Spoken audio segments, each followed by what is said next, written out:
wanted to have a discussion about a topic that remains really very close to me, and it is about leading in crisis with resilience and clarity. I got impressed like 3 weeks ago. I had the opportunity to watch a TED Talk that has been given by my guest today, Imad Elabdala.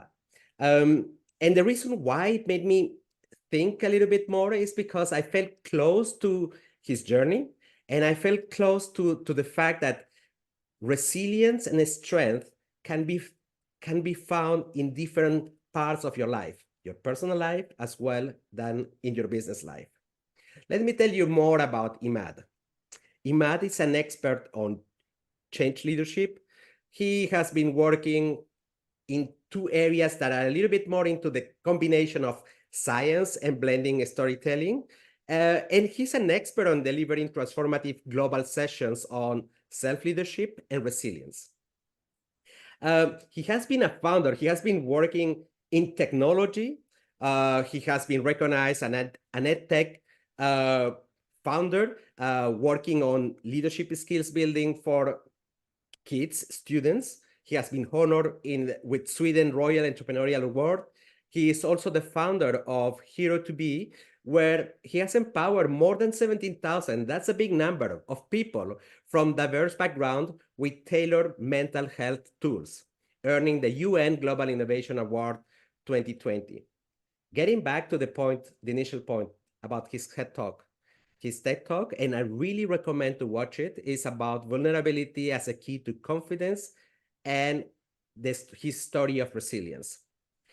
Imad, welcome today, because I'm really, really happy because as I mentioned to you in a personal level, I was really touched by the messages that you pass on by this combination of personal story with your business background that has made you like an expert in terms of helping leaders to build resilience. Imad, I want to shoot directly to the core of the topic. Yeah. Which is about having the same understanding. Let's put ourselves at the same level of understandings. Mm-hmm. Do leaders have the same understanding between what is a real crisis versus, the standard competitive pressure that we may have in life or at work? What is your take on that? My take on that is, like a situation of crisis, it's where the whole organization is being threatened. The whole organism that you're leading is being threatened. And when we're talking about day-to-day stresses, or when we're talking about like leaders with rivalry, the ones who try to compete with other leaders, this is sometimes they put themselves in a situation that they think it's a crisis, but it's not a crisis. Crisis is when something is happening to tackle the backbone of your organization, like the strategic points over there. And this is when you can identify as crisis. And like working with leaders nowadays, I really notice how threatened sometimes they feel when there's some change in the market, and when there's another product is going up better than their product. They act from a place of fear, and that's what makes them make mistakes. So I really have an advice for more leaders, like when any crisis is happening around you, or any crisis is just a fast change. That's what it is. Like we're going through crisis all the time, or we're going through change all the time, but when it's happened at a fast pace, we call it crisis. So my advice to leaders nowadays is, like, if you're going through fast pace of change, which will happen sometimes on your journey, it's very important to look back and think strategically, where is the danger and what is it threatening in the backbone of my organization. This way you will be able to establish a difference between crisis and just a challenge. But can we say, like, if I think about my early days 25 years ago when I started working and today, things are going quicker, or that's the feeling that that we have. Technology is going to, we are scared that it's going to replace us. We are afraid because any company can come up with a disruptive idea and replace the core of the business that I'm working in calmly today. So can we say that today the feeling of crisis is stronger because it's changing more rapidly than before? Definitely. What's happening nowadays is actually changes on the global aspect with multiple layers. This is also like multidisciplinary types of change. We have the financial cycle closing, which is like the financial crisis. We have wars erupting around the world in multiple areas, which are affecting the global supply chains as well. And at the same time, you have the post repercussions of COVID, where the world closed down for almost a year. So all these repercussions happening at the same time, and also the change in political environment around the world. You have like now it's you can notice like the far right is rising all around the world in all political environments, which is like a shift between the past 10 years. So everything is happening like simultaneously at the same time, and also like the rising of technology, like AI, is absolutely disrupting every single part of our life, and dealing with all these challenges at the same time. It's definitely making people, especially like leaders, act from places of fear, and that's completely understandable. What matters is that when an earthquake is happening, for example, or when a volcano is erupting, there would be casualties, and it's okay for a leader to feel that like we might be one of these casualties, like not to act from a place of fear that like I want to be just the only survivor. Numbers say that there will be casualties. The issue is like, how can we make the best out of the situation right now? And how can we ride the waves that are coming? Like, how can we make it the best? How can we make this group survive? And especially, this is the difference between leaders who focus only on winning and leaders who focus on community. And your role as a leader at times of crisis is not necessarily to save the product that you have. It's to take care of the community, because if you take care of the community will take care of you. I like that. You made me think because you have mentioned the psychological dimensions of what happens during a moment of crisis. And very often, because of the work we do, we go into autopilot. That means that our brain is going to be more sensitive to emotional stimuli. And well, autopilot, it biologically was made in order to protect us, because then we can derive patterns and quickly take a reaction. But autopilot also prevents us to identify, to be rational about our emotional choice, right? So according to what you have researched on and on the way you are supporting leaders to build this capacity to deal with crisis, what have you spotted as psychological reactions in team leaders, and even, why not, in team contributors when there is a crisis? Is there any major difference between this psychological aspect or reactions between leaders versus team contributors? The psychological reaction is actually the same for all humans. It just depends on your mission, on your position on the boat. Are you the leader of this boat, or are you someone who is paddling? So there are people paddling, and there are like people who are leading the boat at the time of crisis. Here, what the difference happens, like when a storm is coming, when the crisis is happening, everybody would feel the cortisol, and they would feel like all the stress hormones in their body. That's natural. That's our natural ability to protect ourselves. However, when it's up to when it's up to your position on the ship, if you are a team contributor, it's vital for the survival of the ship that you're keeping collaborating with the ones who are paddling with you, so you keep the balance as much as you can. So if you're a team contributor, it's about keeping doing what you're doing with the most relaxed way possible and paying attention to your peers.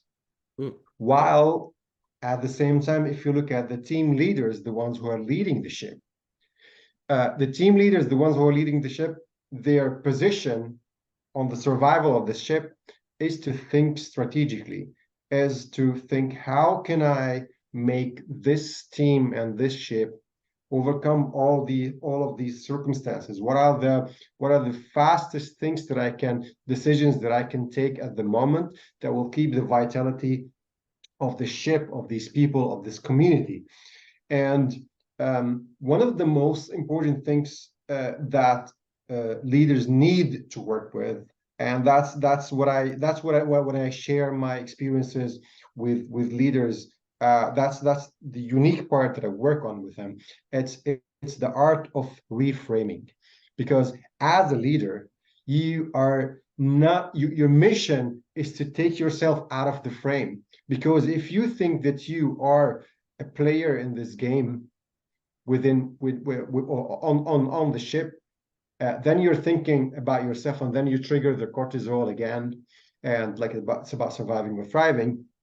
But when the most important for leaders is like, of course we're humans, we get triggered, and we need to get triggered. But what happens for leaders is like they need to reframe the situation. Yeah, a storm is coming, the ship is about to sink.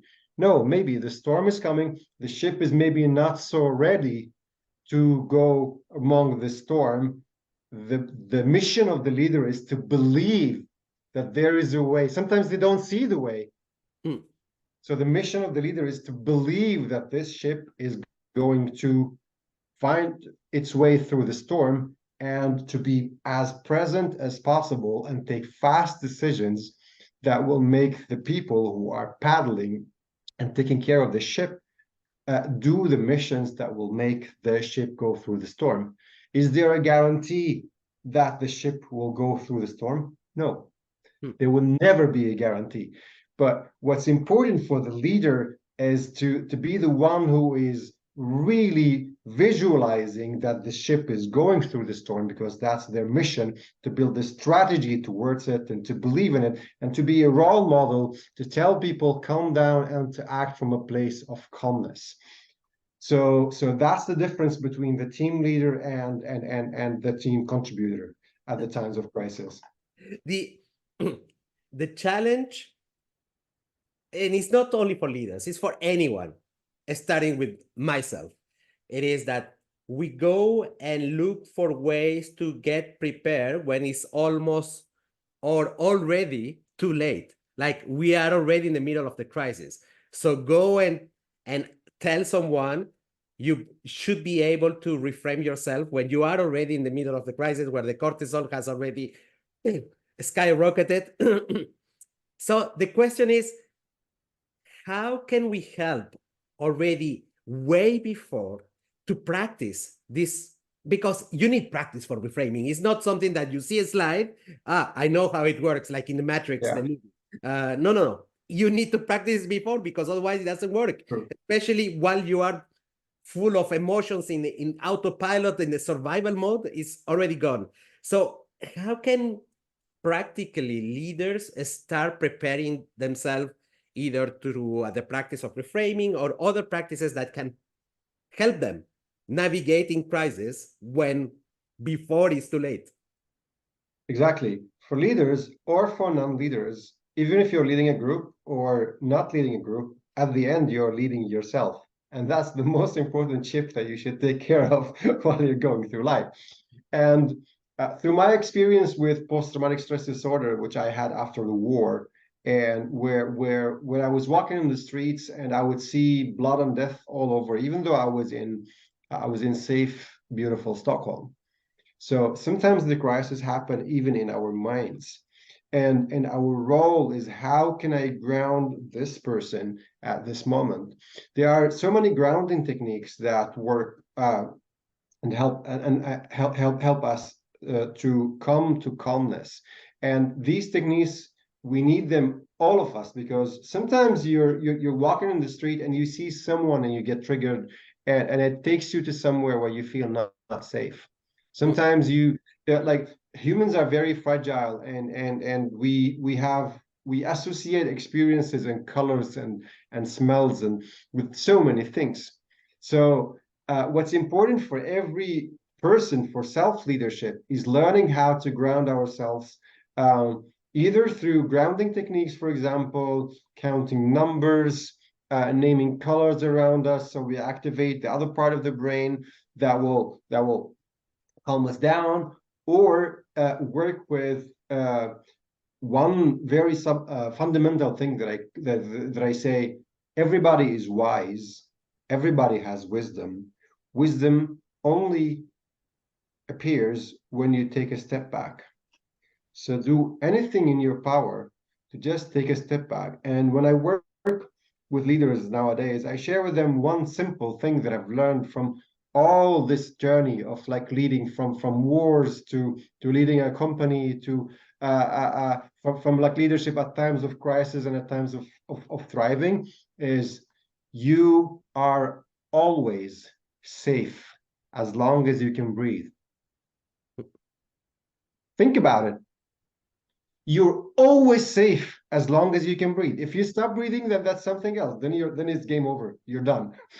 But as long as you can breathe, there is a way for you to start over. Life is not over. The game is not over until it's over. So that's what I really appreciate when people get it in and start to practice it, actually. Because the breath is your connection to life, and as long as you're practicing breathing, as long as you're breathing, you are safe. Imad, that something that happens very often, that when I have this type of conversation with people, there is this association that because we need to be able to control our emotions or our perception of the world, or the how we are going to react to our perception of the world, that everybody's thinking, no, but I'm not ready to do yoga. Nobody's telling you to go and do yoga. There is many ways to wake up the thinking part of your brain instead of being in the autopilot. And you have mentioned very common practices from breathing, from counting colors, anything that can make you wake up the part of your brain that is a little bit more rational and is going to tame the emotional beast in your brain, who is the one giving you either no choice or very little choice about how to react versus a situation. So for my friends out there, leaders, that is not only about yoga. Yoga is a way, and by the way, it has never worked for me, but breathing exercises have worked for me, right? Imad, I want to get back to your personal story, and I want to open this parenthesis because I think it is quite important in order to understand the type of support that you give to leaders to build their resilience, or to help them become better in times of crisis. So from one side, we have the story of an engineer. You like numbers, you are like me. Good, Imad. I love it. You like numbers. You went out of a war zone. You have built businesses from scratch. And for the people out there, building business is not an easy thing. You don't become rich and things money comes to your way. It is terrible. It is Yeah. really terrible and tough. What have all these experiences taught you beyond what you learn from books or from education? What have you learned out of this total experience that help you transmit in a better way your wisdom? It's a very good question. What I really, really fundamentally believe in, that every human being, no matter where you are, no matter where you are on the financial ladder, you can have on millions, you can have nothing on you. You can have the highest education and you can have no education at all. These measures, they never, and I repeat, they would never, ever measure your ability to create value. Where I really believe at the very fundamental level, and that was the key to my success. Even when I arrived to Sweden, I had no jacket on me.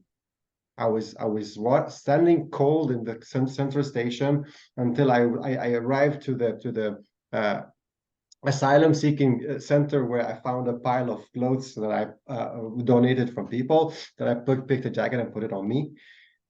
Or to nowadays, when I really afford some really high class jackets to have on me. It doesn't matter. And through this journey, it didn't go like this. I went like bloating and boom, bloating and boom, bloating and boom. So and this is going to continue through life. And if I would sit and compare myself to the ones, for example, in Stockholm, to the entrepreneurs who went to the highest business universities, and I would sit and say, how can I compete with them? How can I create something? I have no space there. If I would tell myself that story, I would have never built something. But the fundamental thing that I believed in at that time, that you have value, the experiences, the journey of your life, through the journey of your life, you have aggregated, you have learned some things, and you can empathize with people of this journey. As long as you can empathize with people, understand their life, and you have a value to give them, you can create value today. You can create a business, you can create a nonprofit, you can create an initiative. The art of life is the art of being at service. And when you are at service to any type of humans and you can create value for them, the wheel would turn and money would come. So for anybody out there, it doesn't matter where you are. I started my nonprofit when I was burnt out. I was half paralyzed when I started it. It was 2019. It wasn't so long ago. Within 1 year, we reached the UN Global Innovation Award. And how could we reach that? Is that I understood my vulnerability at that time, but I understood the value that I could bring to a nonprofit, which is the tech experience that few nonprofits in the world have nowadays. Like, how can we scale something for people for free? And that got us the 17,000 people that we could help, because I was acting with an experience of my startup that when COVID got hit by COVID and it failed. It was super successful until COVID hit, like the schools closed down, and boom, we're out of customers. And I was burnt out, and I was really not in a good place in life. But at the same time, even at that time, I believed I could create value, and that worked. So from a humble experience of starting over and over and over again through times of crisis or through times of prosperity, you as a human being, no matter who you are, you always can create value and give to the world. And by giving, life will give you back. I just want to add, like, because the sense of value and the sense of purpose are very close together. It's almost like one depends on the other. But I'm still questioning who generates what generates is either value first or is it purpose first. But anyways, that's not that important. What is important is that most of us have the challenge to identify our value, and we always correlate it with how do you say, society benchmark, that our value is how many cars I have, how many Bentleys, how much money I have, or how many beautiful Instagram pictures I have posted. But well, that's not value, because as you say, the value is what you give. And it's not about karma. We are not talking about something mystic. Value is really something tangible. It is a feeling of this transaction of service that you are giving. This satisfaction that what I have got, I'm transmitting to someone, and it gives you satisfaction. It gives you like a sense of self-worthness, that I hope that this word exists in English, but anyways, hope that everybody speaks really bad English. So it is not something mystic. It is something that is quite tangible, and it builds on our self-confidence and our self-efficacy, that we start believing that we can do even more, and that anything is possible. And that allows us to stand up, that when we are back on the floor with tears and maybe some mud in the face, we can fucking stand up, right? That's a reality. Exactly. That's what we're designed for. Like, we're here to thrive. That's what life is it has designed us for. Like, we have all the strength and all the components to thrive. And like, we our time on this earth, or through this cycle, or whatever you believe in, is limited. Like, from A to B, we have a certain age. But during this arc of life, at any moment you fall, you might lose a leg. I have friends who lost their legs. I have friends who have who lost, like, maybe I was lucky, I lost everything but my health. uh I was lucky, I survived. Others did not. But the point here is, life has designed us for thriving. And if you intend to create value, like let's put a scenario. A war happened right now, like a third world war. That's a possible scenario, right? And we, like, you and I, happen to survive, pass through it. We are now stranded on some um on some let's shore, North Africa, for example. Don't you think that with the experiences we had in life, we can create so many things for people starting from scratch? That's right. And that's it. Like, if you have this fundamental belief that at any moment in life you can create value, that's it. You don't need anything anymore. Um,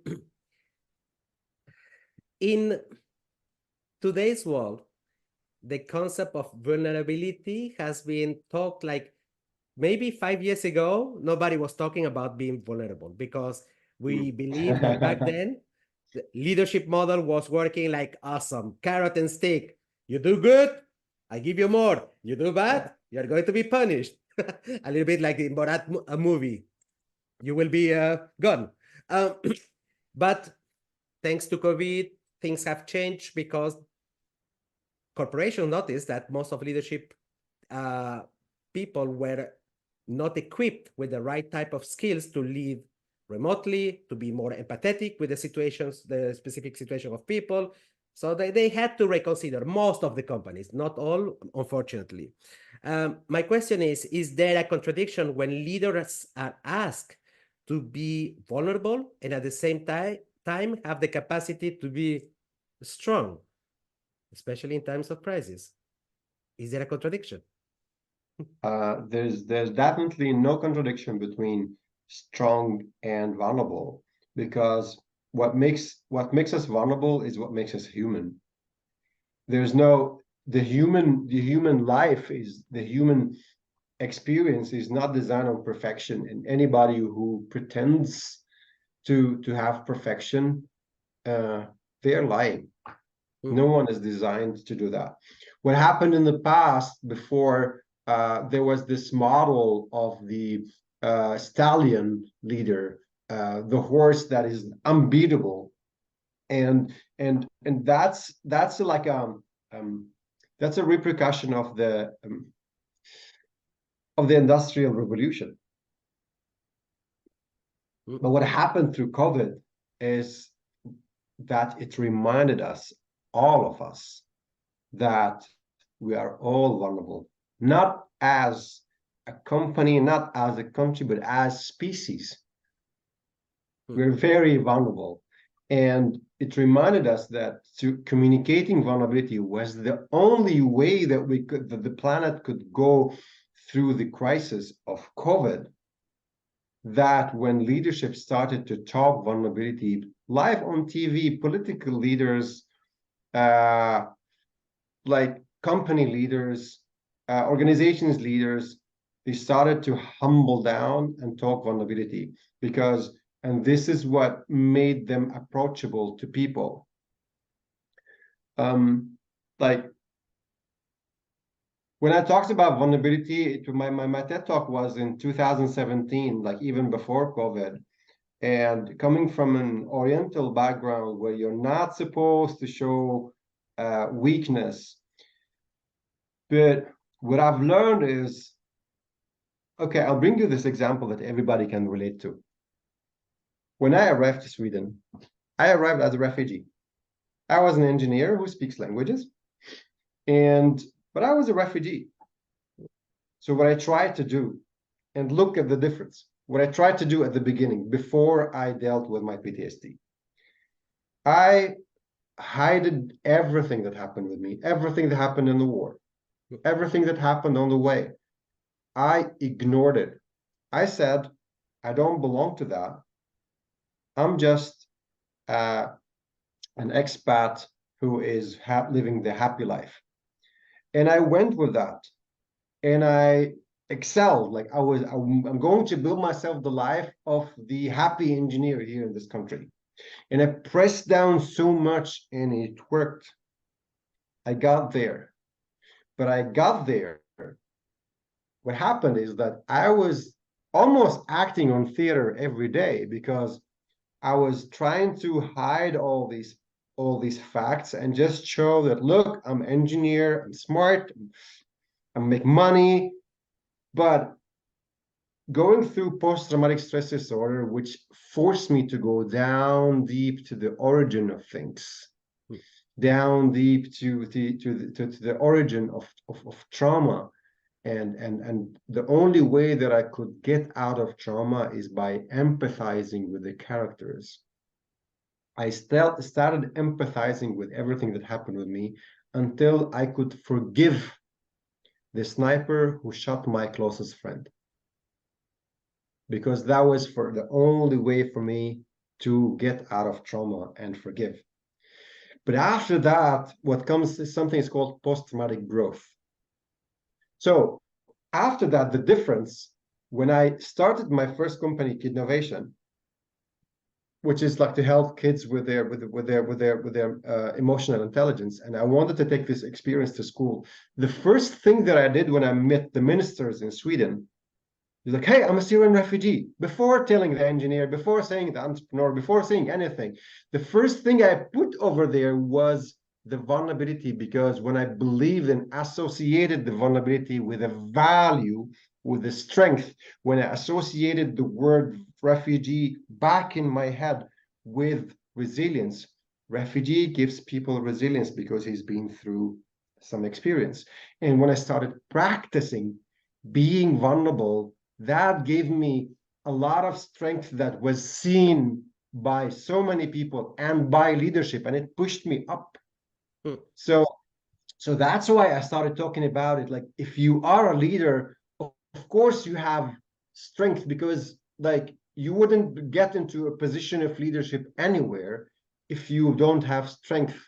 But if you want to be a true leader, you need to show vulnerability. And the reason why nowadays, post-COVID life, you have Generation Z who have been exposed to COVID and exposed to um, the change in lifestyle. And if you look at the biggest trends nowadays, building a brand, which is being a leader. Like if you have a bigger brand, it means you're a bigger leader.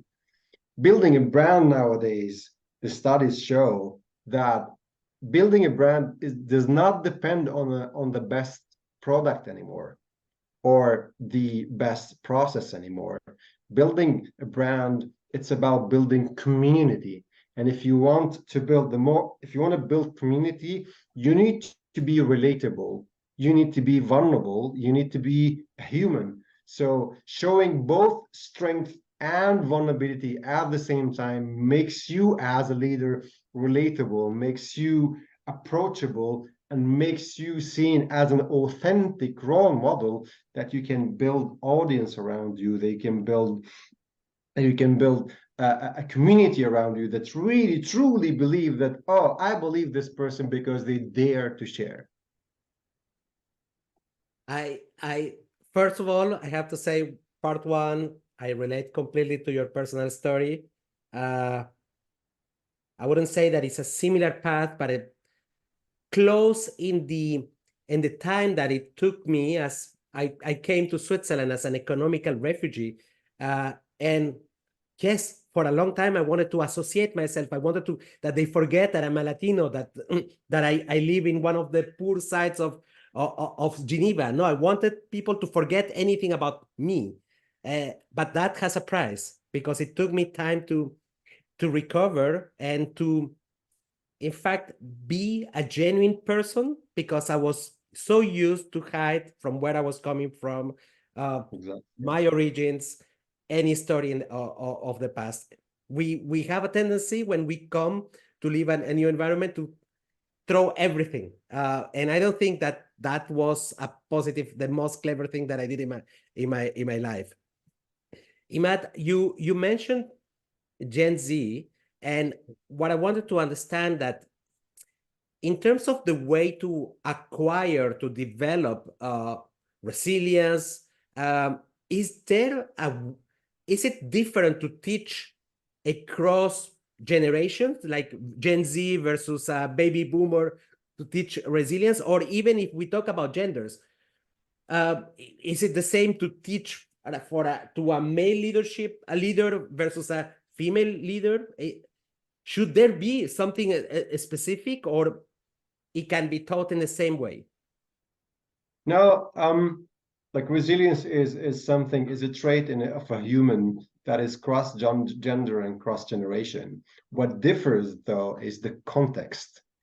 So even across genders, the context of being a woman leader in, let's say, Saudi Arabia or Egypt or Venezuela would be completely different from being a woman leader in Sweden or Switzerland, which is actually Switzerland is quite a conservative country. Yeah, exactly. You said it right. Yeah. Oh, yeah. Or I don't know, or in Canada. So if it's across gender or if it's across generation, these words they are very generic to understand the complex context of where the positioning of the person on the chain where they are. So what I would say is like resilience. It's a word of faith at the beginning.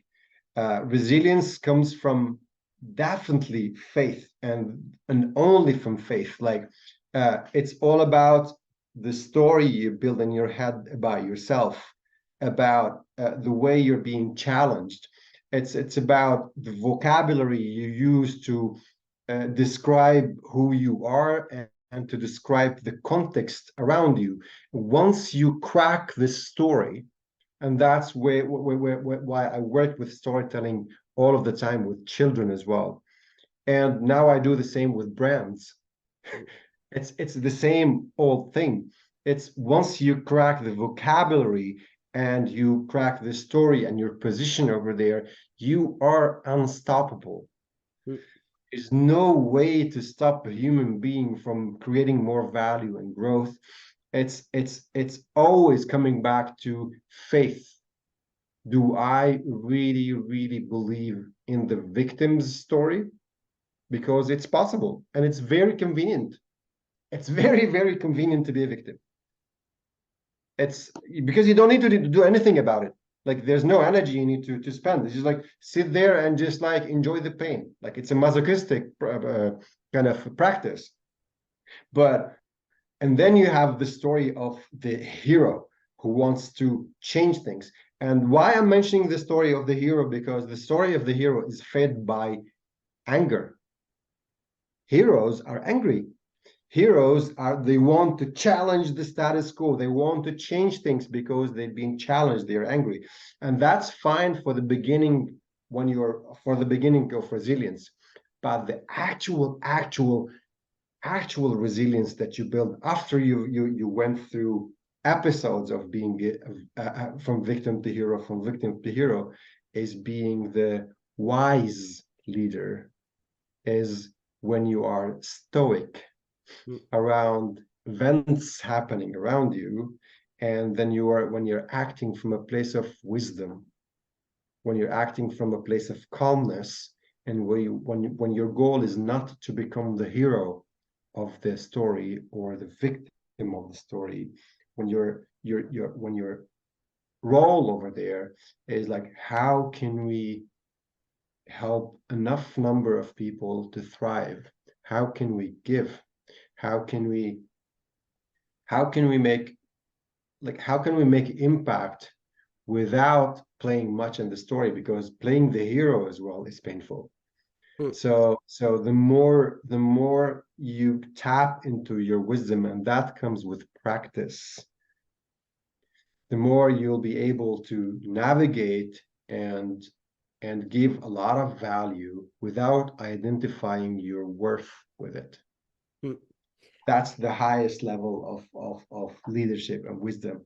That's something that every leader need to at least visualize and try to work towards, because it's reachable. I want to highlight because what you said, that the word practice is so essential, because um, the beliefs that we have about ourselves, like if you're a woman, oh, you're not good in math, or you shouldn't be marrying this type of people, or we have been normalized by society, our family, our friends, with a set of rules, and most of our brain stores these rules, and this become our beliefs that we are not capable of certain things. But when you understand that these rules have been made by repetition, constant repetition, you know that Marketing. you can do the reverse. Yeah, you can do, in fact, write your own story. Like this is either repetition or storytelling, the emotional anchors that you can do while creating a new story about who you want to be, who you aim to be. And constant practice and repetition is what is going to create a new writing in your brain. Neural pathways that are going by repetition are created. So the story that Imad is mentioning is not like the beautiful story of something mystical. It's anchored in psychology on how the brain, in fact, perceives the world. It is a simple thing. So 90% of our brain is just set of emotions and rules that have been created by somebody else, the outside world. But we have the capacity, if we understand, that we can also write our own story by consistency, by repetition, by continuous practice. And that's what makes real change in our lives, right? Definitely, definitely.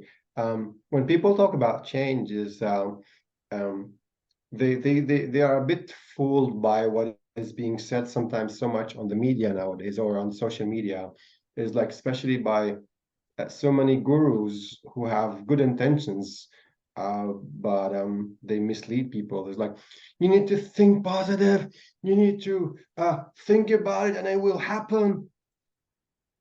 Yes, but Mhm.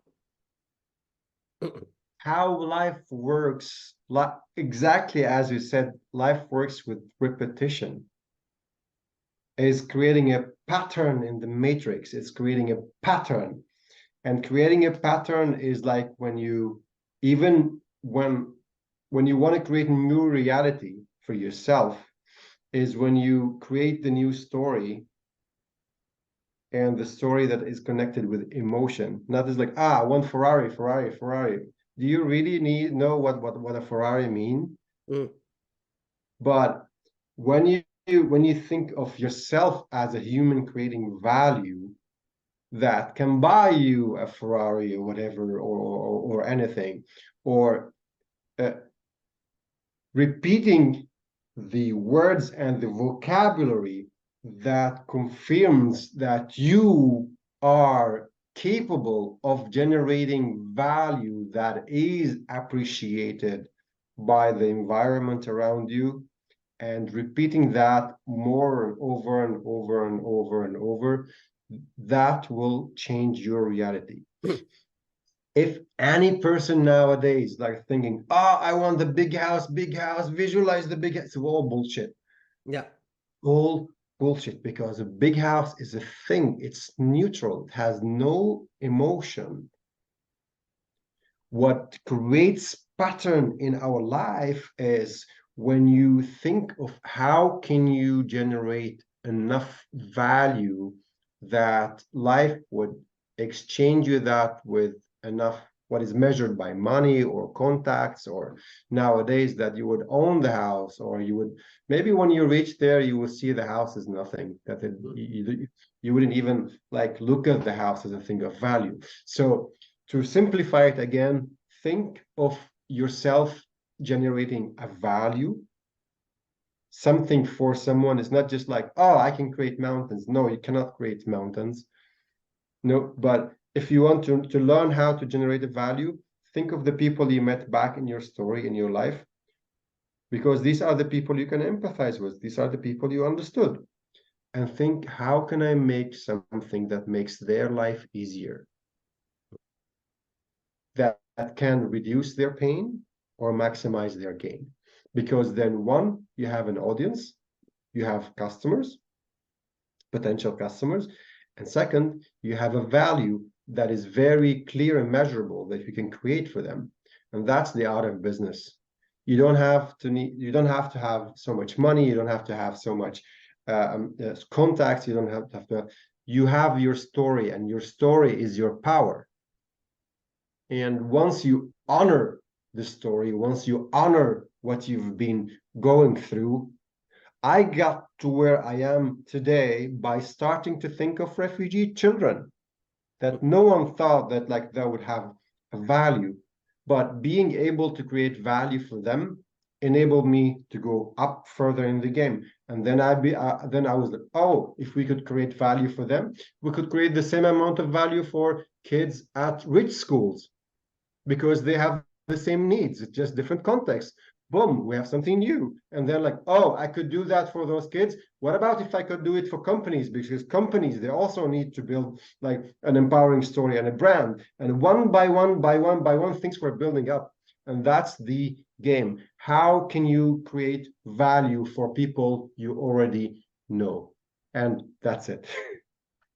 Imad, it's so important, this story with value, because sometimes we don't realize that time spent, like let's say for an awesome salary in a corporation where you feel like an idiot because you feel like you're not contributing to anything, is what produces very often burnout.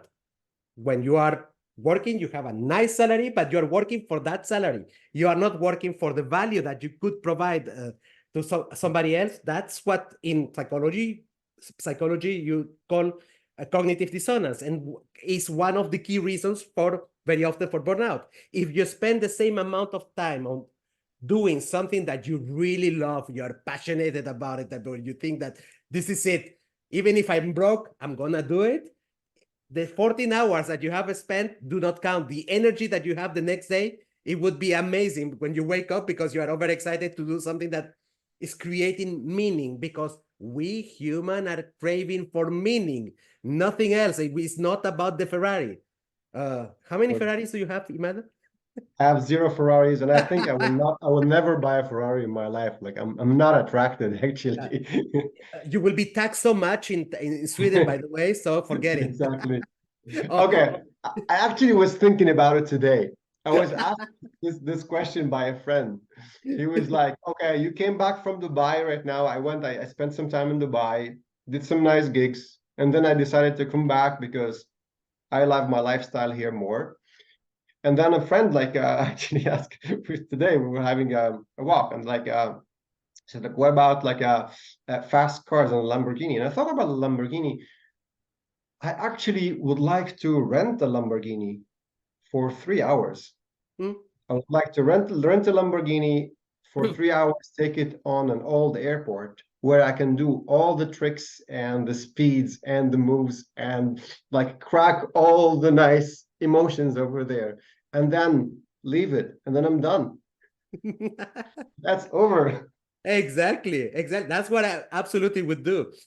The second thing that I wanted to mention is that, um, yes, about the certain gurus that there is out there, and you made me think specifically about the book, The Secret, which is one of the biggest pieces of leadership that I have ever read. I read it because people were trying to say, no, there is a lot of truth. Unfortunately, you have just to Google The Secret and Scam to understand the bad advices that this book is giving to other people. People are being in danger with this book. So not all the gurus, even regardless of that they have movies behind and they are in Netflix, are good to be listened. That was my, you made me think about this guy, that the writer of The Secret. Imad, we are reaching the end of this episode, and I really thank you for not only for the science that you bring to the topic of resilience and working on our type of leadership during the times of crisis, but also for your personal story and for the purpose that you have behind everything you do. And that I am outside of this episode, I know you enough to know that there is purpose in everything you do. Now, tell me one thing. How can people reach you out? Which website, LinkedIn, or wherever? How can they reach you out in order to ask you questions more about, to share a little bit more of your wisdom, simply, Imad? Thank you so much. You can follow me on social media. It's Imad Elabdala, and or on LinkedIn, or you can reach out through my through my business email. I have a venture studio where I help companies to grow, and it's called Magic Bean, and it's about growing things from vulnerable to big. And it's Imad at magicbean.se for Sweden. And please reach out if you have any question or you need help with anything, and I'll be happy to be at service. Thank you, Imad. Thank you very much for your time. It was really nice that despite that it's a little bit late, you had a little bit of time for the audience of the Growth Hacking Culture podcast. Thank you, Imad. Have an excellent day. Thank you. Thank you. Enjoy your day.